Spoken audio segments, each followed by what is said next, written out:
ఈ పాసురము ఫల స్తుతి పాసురము. మొట్టమొదటి పాసురంలో నందగోపాల కుమరన్ అని చెప్పి శ్రీకృష్ణ పరమాత్మ యొక్క తండ్రి గారైన నందగోపుడిని అమ్మవారు కలుపుకున్నారు. ఈ పాసురంలో నేను విష్ణుదత్తుడ కుమార్తెలో నా పేరు గోదాదేవి అని ఆమె ప్రస్తావించడం జరిగింది. ఇందులో గొప్ప విషయం ఏంటంటే ఎవరైతే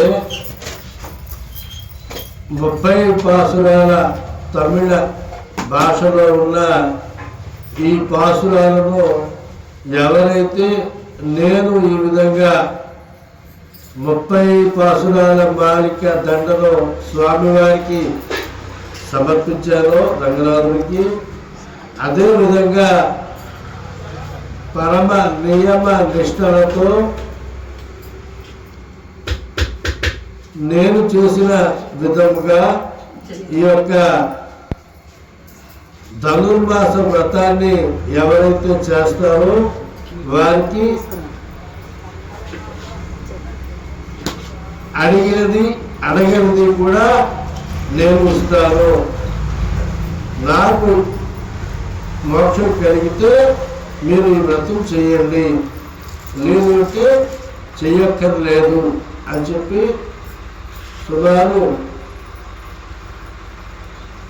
5000 సంవత్సరంలో, అంటే 5000 సంవత్సరాల క్రితం ఆ సమయంలో అమ్మవారు ఈ విధంగా ధనుర్మాస వ్రతాన్ని గోపికలందరూ కూడా ద్వాపర యుగంలో గోపికలందరూ కూడా ఏ విధంగా శ్రీకృష్ణ పరమాత్మని ఆరాధన చేశారు, అదేవిధంగా తమిళనాడులో తిరుమలపుత్తూరే ద్వారకగా భావించి అక్కడే శ్రీకృష్ణ పరమాత్మ గారు ఉన్నారు అన్న ఉద్దేశంతో రంగనాథుడిని భర్తగా వచ్చి ఊహించుకొని ఈ వ్రతాన్ని చేశారు. అలాగే భగవంతుని భక్తులు ఈ కాలంలో కూడా 30 రోజులు కూడా తెల్లవారుజామున లేచి స్నానాలు చేసి మగవాళ్ళకి త్వరగా తయారీ వచ్చేది. కానీ ఆడవాళ్ళకి అలా ఉండదు. ఎన్నో కార్యక్రమాలు వాళ్ళ పూర్తి చేసుకుని అయినా సరే కాలాతీతం కాకుండా తెల్లవారుజామున 4 గంటలకి కూడా వైష్ణవ ఆలయాలకు వచ్చి ఈ వైష్ణవ సాంప్రదాయంలో ఉన్న ఈ యొక్క ధనుర్మాస వ్రతాల్లో అప్పటి నుంచి ఇప్పటిదాకా నిర్విఘ్నంగా నిరాటకంగా భక్తులందరూ కూడా కొనసాగిస్తున్నారు. అందరికీ కూడా ఇహము పరము కూడా గెలుస్తారు అని చెప్పడంలో ఎటువంటి సందేహం లేదట. 29 రోజులు వ్రతం చేసి 29వ నాడు స్వామి యొక్క భోగాన్ని అనుభవించేది గోదాదేవి ఆండారు. ఒక కోరిక, ఆమె కోరిన కోరికేమి స్వామిని భర్తగా పొందవాలని కోరింది. బాహ్యంగా మన ఆత్మకు భగవానుడే భర్త. భర్త అంటే భరించేవాడు, భార్య అంటే పరుని కొరకై పరుని చేత నియంత్రమని ప్రవర్తించేది ఆత్మ. ఆత్మకు భార్యకు సమానమైన లక్షణములు 6 రకములు స్వరూపం ఉంటుంది. భార్యకు వివాహికి పతివ్రత అయిన స్త్రీకి 6 లక్షణాలు ఉంటాయి. అతనితో తప్పు, ఇతరులు ఎవరితో ఏ సంబంధం లేక అతనే తప్ప వేరొక రక్షకుడు లేడు, లేక అతనే తప్ప వేరొకరు అమృతగినది కాదు. అతని యొక్క కలయికే ఆనందంగా కలిగి ఉండి, అతని యొక్క ఎడబాటే దుఃఖముగా కలిగి ఉండి, అతనే అన్ని పనులు తన చేత చేస్తున్నాడు అని ఉండేదే భార్య. ఆ స్వరూపం మన ఆత్మకు సిద్ధించాలి. బాహ్యమైన సంబంధాలకు భార్య భర్త సంబంధం అధికారు అంతరమైన సంబంధం ఆవిర్భవించాలి మనలో. స్వామి భర్త, మనము భార్య అంటే మనము అతని చేతనే నిర్వహించబడి, అతని ఇంకనే ఆనందముగా, అతని ఎడమాటే దుఃఖముగా, అతని అనుభవించవలసిందిగా, అతనే రక్షకుడిగా, అతనికి తప్ప వేరొకరిని చెందిన వాడుగా భావన మనసు లోపల కలిగితే ఆత్మ ప్రశాంతమైన ఆత్మ అప్పుడు జీవితం ప్రశాంతమవుతుంది. ఏ కోరికలు ఉండవు, వాడే చేయిస్తాడు అని నిర్భయంగా ఉంటాడు. అంటే తనపై తన భారం ఉండదు.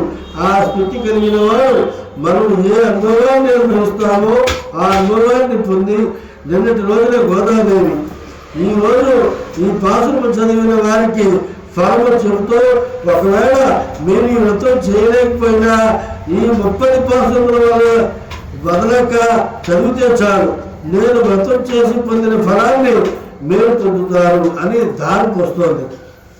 అంటారు మనకు ఎంత ఉదాహరణలు.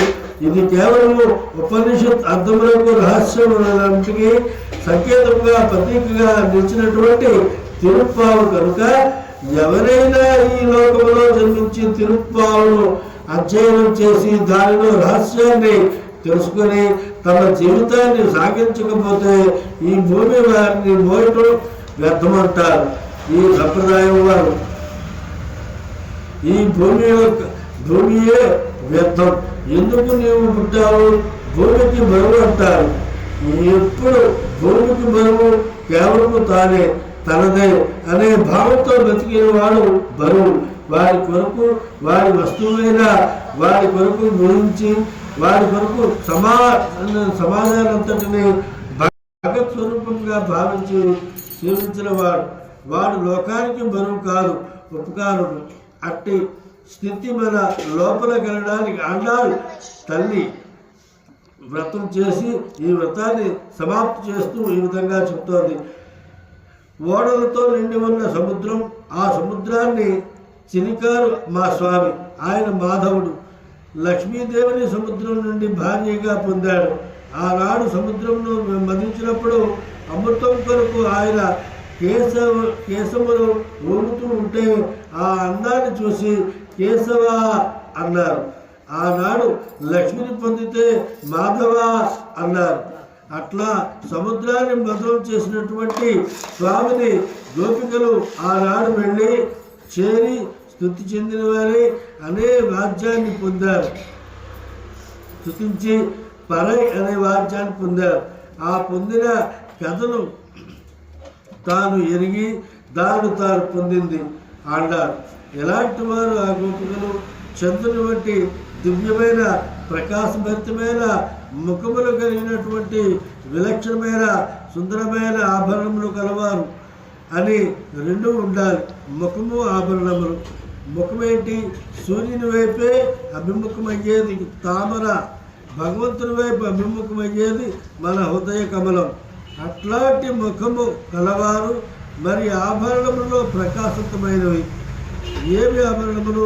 భగవద్ అనుగ్రహం చేత లభించిన జ్ఞాన, భక్తి, వైరాగ్యములనే ఆభరణములు కలవారు. వారు అట్లాంటి వారు. ఆనాడు ఎప్పుడో జరిగిన కథలు తీసుకొని ఆ వ్రతాన్ని తాను ఆచరించి దానిని మనకు అందించింది.